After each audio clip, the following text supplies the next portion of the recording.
Now I've been blessed to have seen you before. But tonight when you walked on the stage, you opened your mouth and outspilled your words and fell like a diaphanous fog, freely flowing towards me, crawling up my legs, spreading across my body, hardening my nipples and quickening my pulse. Your words brushed across me like a paintbrush, swirling magnificent colors on my pale canvas, caressing me softly, not missing one spot. Each verb resounded through me, making my pussy contract tighter and tighter. And I couldn't help but look at your hands, your big, strong hands that silently spoke, gesturing each word with your fingers.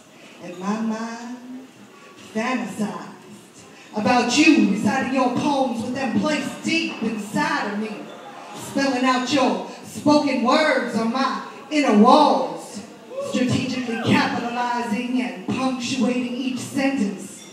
Squirming in my seat, I could feel my excitement rise like the sound meter in the back of the room, sizing you up and thinking, I want to climb you slowly. Reaching the top, I would place my box on your mouth and let you pretend I was your microphone. Let you get lingual with my clit, vibrating my inner lips till I bucked on you like a cowgirl riding a mechanical bull.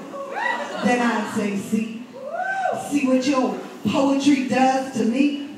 Talks of hot baths and candle wax just makes you want to handcuff you up and play a little rough, while mimicking the rhythm of this rhyme with my tongue and continuously beating across you like a drum, creating explicit verbal visions of ecstasy. Now you see, that's my poetry.